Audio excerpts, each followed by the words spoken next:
걱정들 많이 하셨죠? 전쟁이 혹시 일어나지 않나, 그죠? 참 걱정들 많이 했어요. 우리 대한민국의 그 일제의 36년 지배 속에서 1945년도 8월 15일을 맞이해서 해방이 됐죠. 사실은 우리의 힘으로가 아닌 그 열방의 도움에 의해서 해방을 맞이했어요.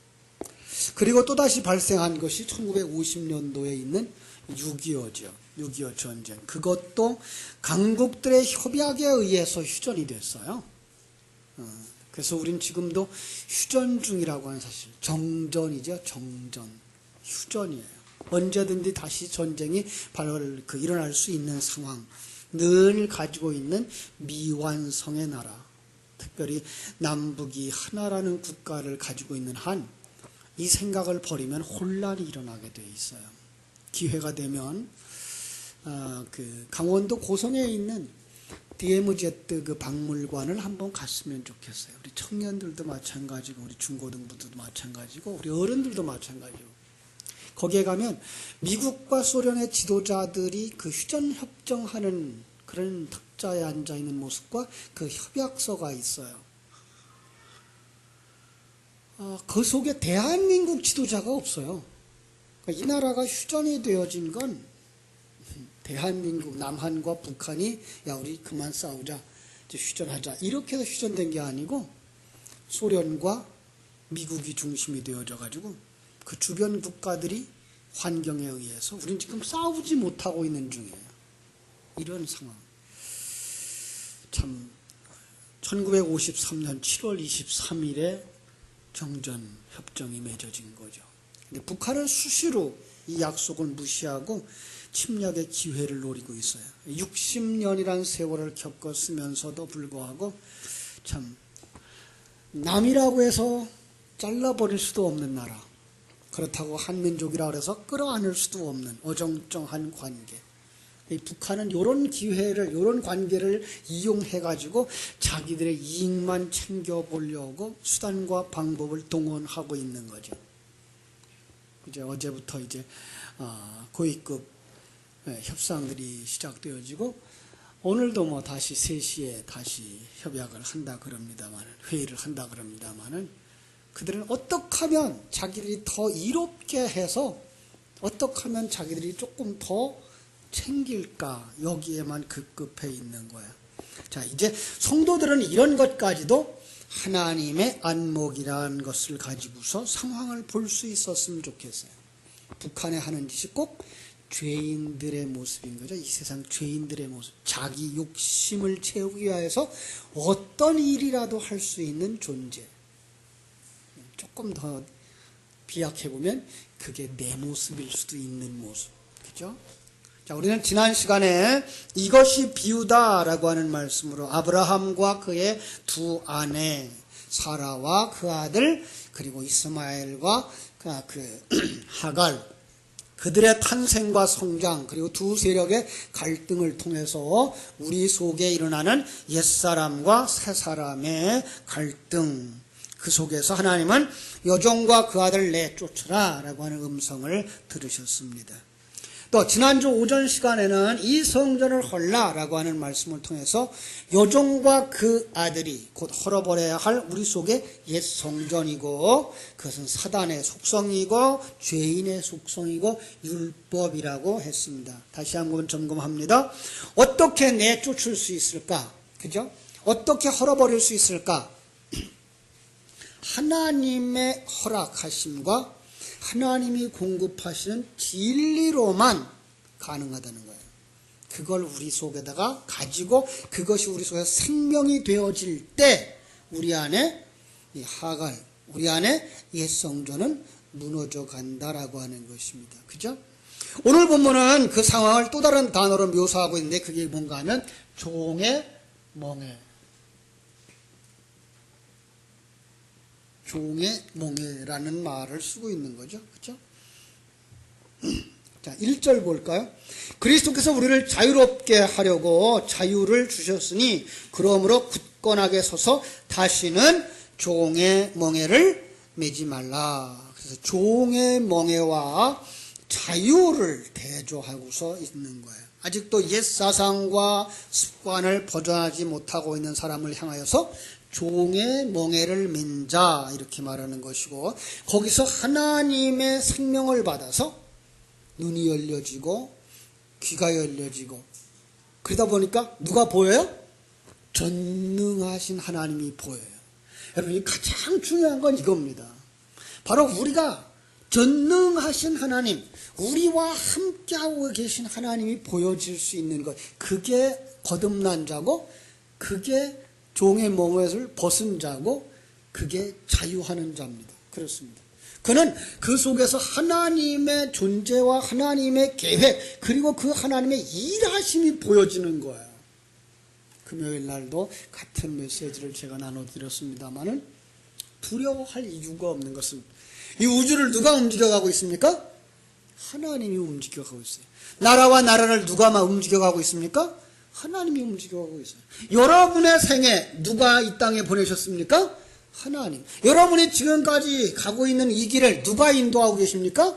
하나님이라는 사실입니다. 그 하나님이 우리를 얼마나 사랑하시는지를 아는 사람, 그리고 우리를 왜 이렇게 이끌어가고 있는지를 아시는 분이 하나님의 생명을 가진 자고, 여기서부터 벗어나서 자유하는 자 되어졌다, 이렇게 말하고 있는 것을 우리가 보게 되는 거죠. 그래서 오늘은 종의 멍에를 맨 자와 자유하는 자가 대조를 이루고 있는 것을 우리가 볼 수가 있습니다. 자, 예수를 믿는 사람들은 이미 자유롭게 됐다, 맞습니까? 예, 맞습니다. 그러나 자유가 무엇인지를 정확하게 알지 못하면 여기서 큰 오해들이 생겨납니다. 자유가 그냥 우리가 생각하고 있는 세상적인 자유라고 생각하면 거기서부터 우리는 이 율법에 묶이지 아니하고 자유하는 자이기 때문에 이 세상에서 아무렇게 살아도 된다라는 말이 나와요. 그게 누가 한 얘기죠? 구원파입니다. 그냥 글자대로만 그렇게 읽어내고 해석하면 우리가 죄의 종의 사단의 올무에서 벗어난 자로 이제는 자유한다라는 거예요. 마음대로 살아도 된다라는 거죠. 참 무섭습니다. 그들이 뭐라고 하는가 하면 예수에 의해서 자유롭게 된 자가 교회에 모이고, 그래서 교인들은 자유롭게 된 자들, 자유를 가진 자들의 모임이다.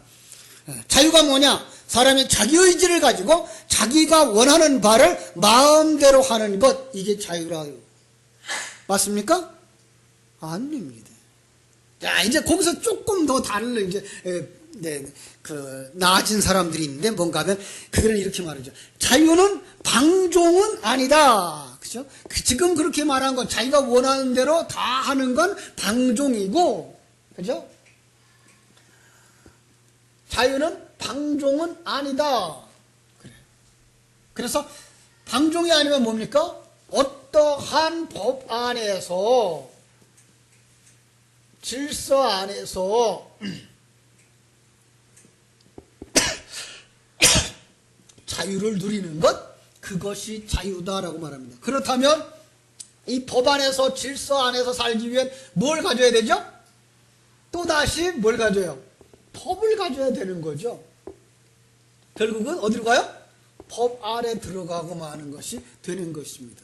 자, 그렇게 해석하면 참으로 얽히고 설켜서 풀리지가 않습니다. 왜냐하면 영의 언어를 세속적인 생각으로 풀어내려고 하고 있기 때문에 안 풀리는 겁니다. 영의 언어입니다. 예.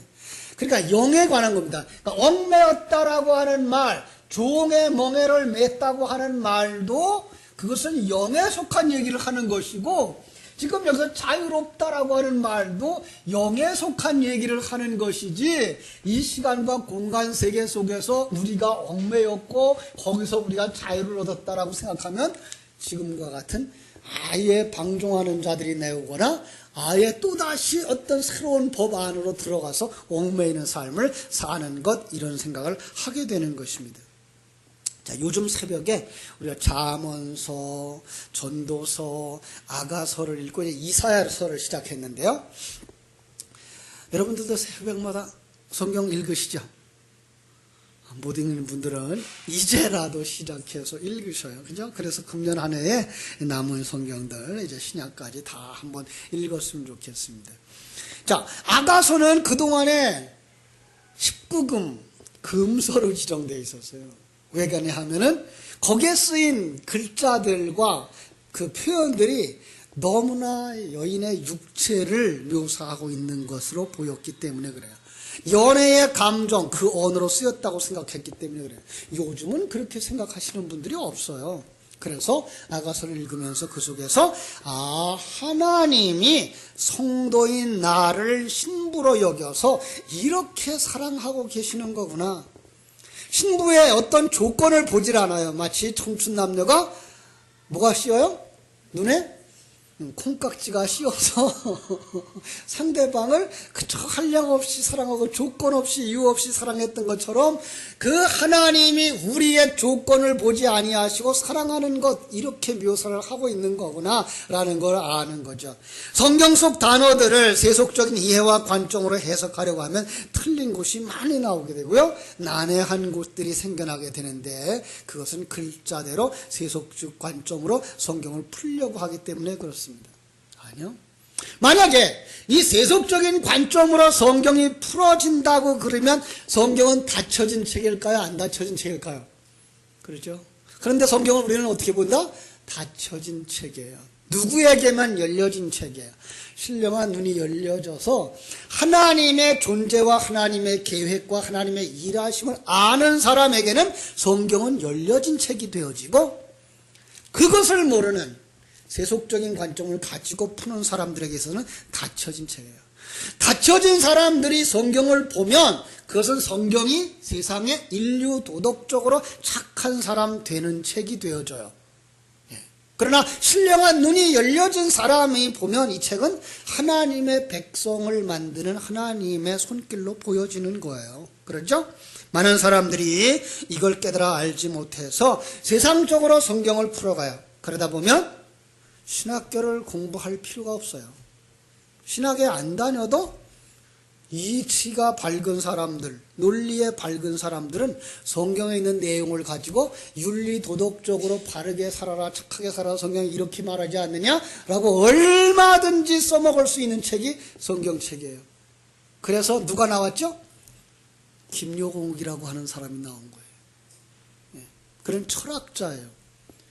그러니까 목사님들의 설교가 자기가 내세우는 철학적 사고를 넘어서지 못하더라는 거예요. 그래서 그는 생각하기를 나는 목사들보다 더 설교를 잘할 수 있다라고 얘기를 하고 나선 거예요. 그 양반을 신학교 강단에다 세운 신학교가 있더라고요. 이건 말이 안 되는 얘기예요. 그죠? 그는 불신자예요. 그런데 불구하고 그를 갖다가 신학교 강단에다 세우고 있는 거예요. 엄청 큰일이죠. 오늘날 기독교가 그래서 하나님의 존재, 하나님의 계획, 하나님의 일하심에 대한 영적인 안목이 흐려졌다고 말하게 된 거예요. 자, 성경은 한 권의 책입니다. 그리고 그 속에서 어디를 찔러도, 사람 몸에 어디를 찔러도 피가 나오는 것처럼 성경은 어디를 펼쳐도 누구의 피가 나와야 돼요? 예수의 피가 나와야 되는 거예요. 그러니까 예수의 피를 왜 흘렸어요? 우리를 구원하시기 위해서. 그러니까 어디를 펼쳐서도 우리를 구원하시는 하나님의 이야기로 볼 수 있어야 되는 거지, 그걸 통해서 내가 이 세상에서 사람답게 사는 비결, 사업을 잘하는 비결, 인간관계, 가정을 행복하게 하는 비결을 찾아내면 성경을 잘못 사용하고 있는 거라는 거예요. 그죠? 자, 사람들은 이걸 하나님의 주신 구원의 복음서로 보지 못할 때 어떻게 되는가 하면 각 시대 각 사람들이 각각의 저자가 다른 부분을 가지고 다른 것을 말하고 있다라고 생각을 하기 시작하는 거예요. 그분들은 뭐라고 말하는가 하면 성경은 본문을 떠나서 설교하면 안 된다고 강조를 하죠. 본문이라는 건 오늘 읽은 그 본문의 내용을 벗어나지 말라는 얘기를 하는 거예요. 왜요? 거기에서 준 하나님의 뜻, 거기에서 뜬 글자와 문자가 하는 이야기, 그것을 보라, 이렇게 얘기하고 있습니다. 아니요, 성경은 금방 얘기한 것처럼 한 권의 책입니다. 성령의 감동으로 인간을 구원하시는 하나님의 구원의 내용, 그걸 역사를 사용하시고 우주를 사용하시고 그리고 사건을 사용해서 우리에게 설명해 주는 경전인 것, 이것을 꼭 믿고 들어갈 수 있기를 바랍니다. 자, 사도 바울은 이것을 자유라고 설명하는데 어떻게 자유를 설명했나 보세요. 31절. 그런즉 형제들아 우리는 여종의 자녀가 아니요 자유 있는 여자의 자녀니라. 자, 이거 어떻게 해석해야 돼요? 형제들아 우리는 여종의 자녀가 아니고, 여종의 자녀가 누구예요? 하갈의 아들이 누구죠? 이스마엘. 우리는 이스마엘이 아니에요. 왜 그렇죠? 당연히 이스마엘이 아들이 아니죠. 우리 엄마가 하갈이 아니니까. 그 얘기가 아니고 여기서 말하는 거예요. 하갈과 이스마엘을 율법이라고 묶어서 얘기를 하는 거죠. 그러니까 우리는 율법에 얽매인 자가 아니요라고 말하는 걸 갖다가 뭐라고 말해요? 거기서 여종의 자녀가 아니요라고 말한 거죠. 이걸 볼 수 있어야 되는 거죠. 자, 자유 있는 여자의 자연이, 자유 있는 여자가 누구였어요? 사라요. 그죠? 사라를 통해서 태어난 그 이삭은 뭘 상징하는 거예요? 하나님의 아들. 하나님의 아들. 어떻게 하나님의 아들이 됐어요? 어머니 아버지가 아들을 낳을 수 없는 그 상황. 그런데 거기에 하나님의 씨가 떨어져서 그 사람이 뭐가 된 거예요? 아들이 된 거예요. 우리는 그렇게 태어난 사람들이에요. 그죠? 그래서 1절 이렇게 말하는 거예요. 그리스도께서 우리를 자유롭게 하시려고 자유를 주셨으니, 그 자유는 누가 주었다? 그리스도가 주었다라고 말하고 있잖아요. 그리스도가. 근데 오늘 우리는 요한복음을 보면서 요한복음에 있는 표적들이 전부 다 어디로 연결되어져요? 1장 50절, 51절. 1장 50절, 51절에서 야곱의 꿈을 보면서 야곱의 꿈에 사닥다리가 뭘로 변했어요? 인자로 변했죠. 그래서 인자 위로 오르락 내리락 하는 것을 보게 되리라 라고 하는 거죠. 인자 위, 그 인자는 어떤 인자예요? 내가 곧 길이요 진리요 생명이라고 하신 바로 그 예수 그리스도의 죽으심과 예수 그리스도의 보혈. 그죠? 그러니까 그 길로 올라가는 사람들이 뭐 하는 자예요? 자유하는 자들인 거예요. 그러니까 이런 내용들이 성경에 다 들어가 있는 걸 그냥 자유면 그런가 보다, 그 자유인가 보다, 종이라 그러면 난 종아니까 나하고 관계없는 얘기인가 보다 이러고 넘어가면 우리는 성경을 제대로 듣지를 못하는 사람들인 거예요. 그죠? 자, 우리는 이제 하나님의 영을 받아 하나님의 자녀로 거듭난 자들, 이제는 예수 그리스도의 그 생명의 부어주심과 그로 말미암아 거듭나서 이제 우리는 신령한 눈이 열린 사람들. 그죠? 이게 누구의 상태예요? 우리의 상태를 이야기하는 거예요. 그런데 이전에는 어땠다고요? 이전에는 종의 멍에를 매는 자들이었다. 그래서 이렇게 말하는 거예요. 다시는 종의 멍에를 매지 마라 라고 말하는 거예요. 여러분 언제적에 종의 멍에를 맨 적이 있나요? 예수를 믿기 전의 상태는 바로 종의 멍에를 맨 상태였다라는 거죠. 자, 쉽게 얘기를 할게요. 자, 종의 상태를 맨 것이 어떤 걸까요? 종의 멍에를 맨 것. 여러분이 아시는 말부터 합시다. 종의 멍에를 맨 게 어떤 거예요? 종의 멍에를 맨 거예요? 그죠? 사단에게 묶인 거죠? 예. 사단에게 묶인 거예요. 이 종이 누구예요? 이게 사단이었던 거죠? 사단의 멍에를 맨 종인 거죠. 사단에게 묶인 거죠. 또 그걸 갖다가 또 다른 말로 말하면 죄에 묶였다라고 말하고 있고요. 그것의 또 다른 증상을 성경은 병든 자로 표현하고 있어요. 자, 아주 쉽게 설명하겠습니다. 여러분, 성경 속에 병이 왜 기록되어져 있는지 알아요? 예수님이 이 땅에 오셔서 병든 자를 고쳤어요. 그걸 그냥 우리는 글자 그대로 보고, 아, 예수님 믿으면 병든 자 고쳐지는구나. 그럼 나도 병들었으니까 예수님 내 병 고쳐주세요. 왜 그때 능력을 행하셔서 내 병 그 사람의 병을 고쳤는데 왜 내 병은 안 고쳐줘요? 라고 말하면 그건 성경을 제대로 본 게 아니에요. 그건 성경을 표피적으로 본 거예요. 글자대로만 본 거예요. 예. 하나님은 그 병을 뭘로 표현해 준 거예요? 병든 자를 바로 종의 멍에에 묶여있는 상태로 보시고 그를 치료하는 자를 뭐하게 본 거예요? 자유하는 자 되어지게 보여주신 거란 말이에요. 그러니까 병든 자 중에는 어떤 병든 자가 대부분이었죠? 안진뱅이. 안진뱅이는 땅에 속한 자를 말해요. 그가 땅에 속해서 붙어버린 거, 거기서 일으키는 걸 갖다가 구원의 그림으로 그려줬어요.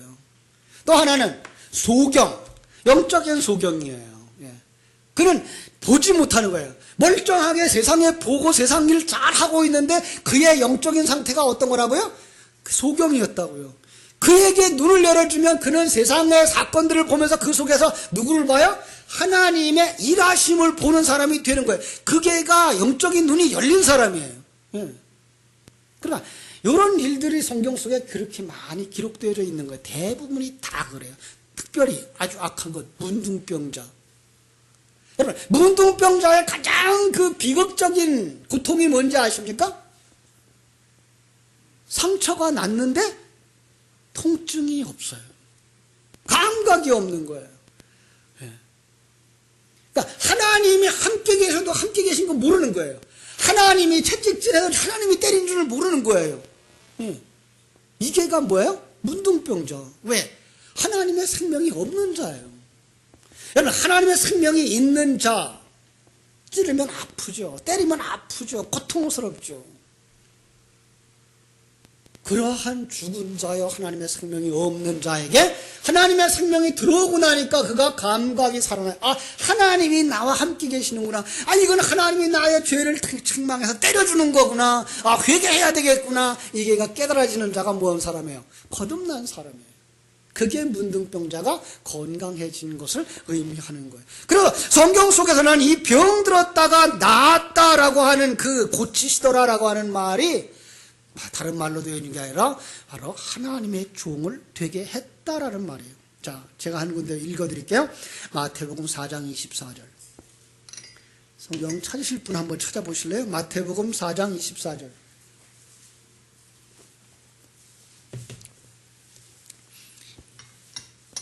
그의 소문이 온 수리아에 퍼진지라 사람들이 모든 앓는 자 곧 각종 병에 걸려서 고통당하는 자 귀신 들린 자 간질하는 자 중풍병자를 데려오니 그들을 고치시더라.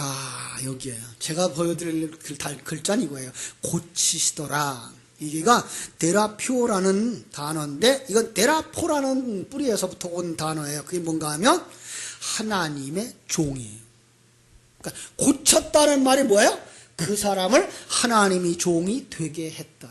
자, 금방 얘기했죠? 병들었던 그 자를 고치니까 어떻게 돼요? 하나님의 종이 되는데 그걸 또 다른 말로 말하면 자유하는 자가 되었다라고 말하는 거예요. 그렇습니다. 자, 죄라고 하는 것, 바로 성경은 죄의 올무에 얽매여 있어서, 그럼 죄의 옥무에 얽매여 있는 사람에게는 뭐가 되어지죠? 하나님이 고치시면 해방되어지는 거예요. 죄에서 해방되어지는 거예요. 그래서 로마서 6장 18절에서는 이제는 죄로부터 해방되어 의에게 종이 되었느니라 라는 말을 하는 거예요. 해방되었다, 자유하게 되었다 라는 말을 쓰고 있는 것을 우리가 볼 수가 있습니다. 그게 구원이에요. 그러니까 죄로부터 자유함을 얻는 것, 그게 구원이에요. 또 마귀라고 하는 단어를 쓰고 있죠. 로마서 8장 44절에 보니까 너희는 너희 아비 마귀에게서 났으니 너희 아비의 욕심대로 너희도 행하거니와, 그죠? 그는 처음부터 살인한 자요 진리가 그 속에 없으므로 진리가 너희 속에서 거짓을 말할 때마다 지어서로 말하나니 이는 그가 거짓말장이요 거짓의 아비가 되었습니다. 이거예요.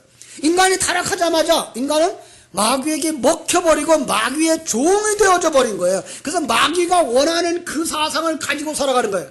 사단의 사상이 뭐죠? 하나님의 일은 생각지 아니하고 사람의 일만 생각하는 것. 사람의 일, 내가 중심이 되어져서 살아가고 있는 그것을 말하고 있는 거예요. 자, 거기서부터 뭐 하라고요? 나온 자들이 자유하는 자다. 여러분은 거기서부터 나왔습니까? 예, 그렇습니다. 사단의 올무에서 벗어난 자가 되었고, 죄라고 하는 이 가장 큰 죄, 어떤 죄예요? 원죄에서 벗어난 자가 되었고 이제 그 죄의 모든 증상으로부터 질병으로부터 나은 자가 되었습니다. 나 아직도 병이 있는데요.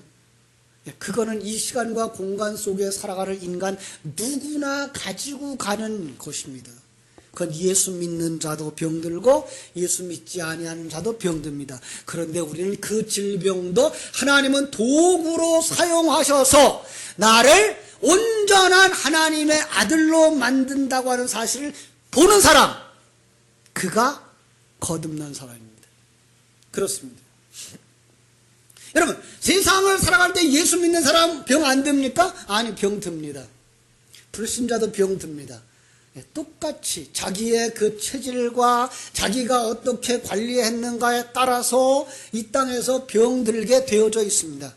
그리고 나이 먹게 되어 있습니다. 나이 먹으면 늙고 힘이 빠지게 되어져 있습니다. 이건 예수 믿어도 마찬가지고 예수 믿지 않아도 마찬가지입니다. 그런데 하나님의 눈이 은혜로 말미암아 눈이 열려진 사람들은 그 속에서 하나님이 어떻게 일하시는가가 보여지는 것입니다. 그렇습니다. 여기서 말하는 이 질병도 바로 여기에 묶여있는 현상들을 이야기하고 있는 것이지 이 땅에 병들어 있는 그걸 얘기하는 건 아닙니다. 여러분, 그 병들었다고 해서 그렇게 한탄하실 이유가 없습니다. 어떤 면에서는 이풍랑인연하여서 하나님 나라에 더 빨리 갈 수 있습니다. 이제 제가 우리 중국에 있을 때 일찌감치 혈당이 높아졌어요. 당뇨죠. 그러더니 우리 친구 선교사님도 한 1년 정도 있으니까 자기도 이제 혈당이 당뇨가 왔다 그래요. 그러면서 자기는 기도 많이 해서 하나님이 고쳤다고 어느 날 굉장히 좋아하더라. 그래서 그랬어요. 아니요, 당신이 그것 때문에 낙심할 이유도 없고 그거 하나님이 고쳤다고 괜히 설칠 이유도 없다. 그냥 이건 하나님이 내가 예방주사 한 대 놨구나 생각하고 몸관리 잘하고 가면 다른 사람보다 더 오래 살 수 있으니까 몸관리 잘하고 운동도 하고 그러라. 자꾸 하나님이 고쳐줬다고 그러더니 어느 날 또 병원에 또 입원했다고 그러더라고요.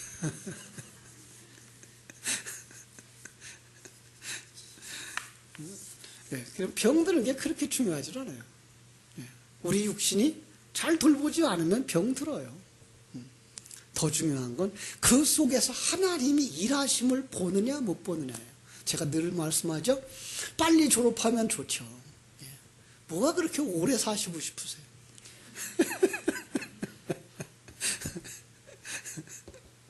그거 하나님이 완성되면 데려가셔요. 걱정하지 마세요. 우리 자녀들을 걱정할 이유가 없어요. 걱정할 건 이 우리 자녀가 지금 믿음 안에 굳게 서 있어서 하나님의 존재와 하나님의 일하심과 하나님이 그를 향한 목적을 알고 가느냐 모르고 가느냐가 이게 거기 관점이 있는 거지. 그가 바른 믿음에 서 있고 정말 순수한 믿음에 서 있다 그러면 그가 내 앞에 가는 것도 결코 아파할 일만은 아니라고 하는 사실이에요. 물론 내 자식이 간다 그러면 아프겠죠. 고통스럽겠죠. 그러나 그럼에도 불구하고 한 걸음 뒤로 서서 우리는 어디 가서 만날 걸 생각해요? 천국에 가서. 얘가 나보다 먼저 완성되어져 갔구나. 이거 볼 수 있는 눈들이 열려줘야 되는 거예요. 여러분, 왜 빨리 못 간다고요? 학점이 안 차서 못 가시는 거예요. 학점만 차면 오늘 저녁에도 가실 테니까 점수를 잘 맞기 위해서 공부 열심히 하셔야 돼요. 가시고 싶은 마음들이 없으신 것 같아. 자, 우리가 성령을 믿음으로 따라 의의 소망을 가지고 기다리는 것은 바로 예수 그리스도 안에서 할례나 무할례가 효력이 없고 오직 사랑으로서만 역사하는 믿음뿐이기 때문이다. 바울 사도는 말합니다. 할례나 무할례가 관계가 없습니다. 목사나 성도가 차이가 없습니다. 나는 할례 받았다고요? 나는 할례 받지 않고 믿어서 너희보다 낫다고요? 아무 소용이 없습니다. 중요한 건 뭐예요? 사랑으로 역사하는 믿음뿐이라. 우리의 생명을 어디로 옵니까? 하나님의 은혜로, 하나님의 사랑으로. 그것이 우리 속에서 생명이 되어지면 그것이 내가 그를 믿는 믿음에 이르게 되는 거예요. 그러니까 지식으로 가지고 있는 것 아무 소용이 없습니다. 나 조금 알아. 그거 가지고 안 됩니다. 나 우리 목사님 설교 알아. 우리 청년들이 그랬죠? 옛사람 벗고 새사람 입으라 그런 거? 나 알아. 그런데 그 정도 아는 거 그건 아는 게 아니에요.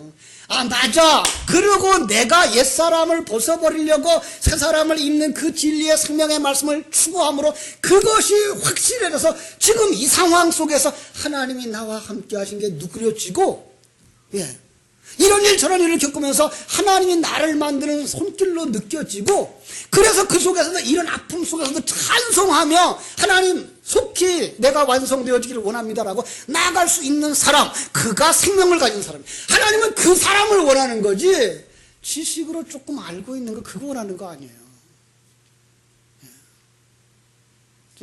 정말 우리 교회가 제가 염려하는 것 가운데 하나가 그거예요. 이전에는 그렇지 못했어요. 이전에는 이렇게 해서 설교 살아왔어요. 그런데 목사님 통해서 배우고 나니까 신앙은 바로 그런 거예요. 하나님의 계획을 가지고 일하고 있는 걸 아는 거예요. 알았어요. 그런데 거기서 머무르면 그때 그 사람이나 지금 우리의 모습이나 아무 차별이 없어요. 그 진정한 하나님의 관함이 내 속에 생명이 되어져야 그게 달라진 거예요. 이게 있어야 돼요. 그 사람이 어떤 사람이에요? 자유하는 자가 된 사람이에요. 그냥 우리가 그렇게 해야 되는데 그렇게 하지 못해서 어떡하냐라고 생각하면 오히려 우리도 또다시 지식의 멍에를 메고 가는 사람이 될 수 있다는 거예요. 중요한 거예요. 지식 중요해요.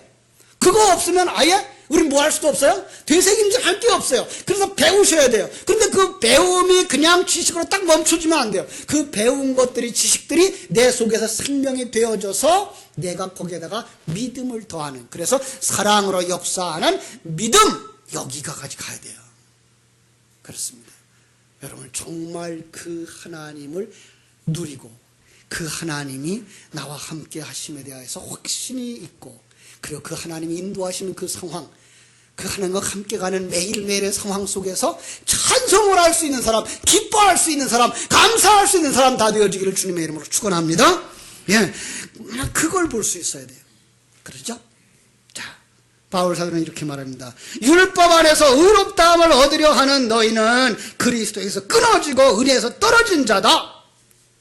보이는 것만 가지고, 지식 있는 것만 가지고, 너희들의 행위만 가지고 그것으로 너희가 너희를 자랑한다면 너희는 그리스도인이 아니다, 이렇게 말하는 거예요. 우리가 성령으로 믿음을 따라 의의 소망을 기다리는 거다. 하나님의 큰 사랑을 가지고 거기에서 벗어나서 이제 뭐 해야 돼요? 하나님의 사랑으로 역사하는 믿음에 이르러야 될 줄로 믿습니다. 그 사람에게서 뭐가 일어난다? 22절 23절 5장 22절 23절 읽고 마치겠습니다. 오직 성령의 열매는 사랑과 희락과 화평과 오래 참음과 자비와 양선과 충성과 온유와 절제니 이 같은 것을 금지할 법이 없느니라. 여러분 속에 하나님의 사랑이, 여러분 속에 하나님의 그 은혜가 있다면 그 사람은 어떤 열매를 맺는다?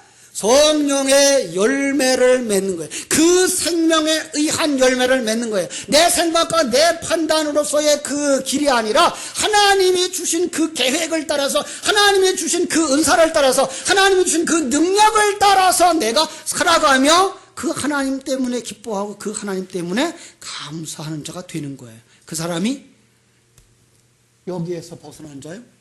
그죠? 죄의 올무에서부터 벗어난 자요. 그가 자유하는 자입니다. 그가 구원받은 자입니다. 그가 하나님의 자녀인 것입니다. 여러분들이 거기까지 자라게 되기를 주님의 이름으로 축원합니다. 기도하겠습니다. 하나님 우리 아버지, 그 신은혜와 사랑을 감사하옵고 감사합니다. 예수를 믿습니다라는 그 말, 우린 그동안에 그냥 예수 앞에 나오기만 하면 난 예수 믿는 사람이라고 말을 해왔고 그것이 전부인 양 생각을 해왔습니다.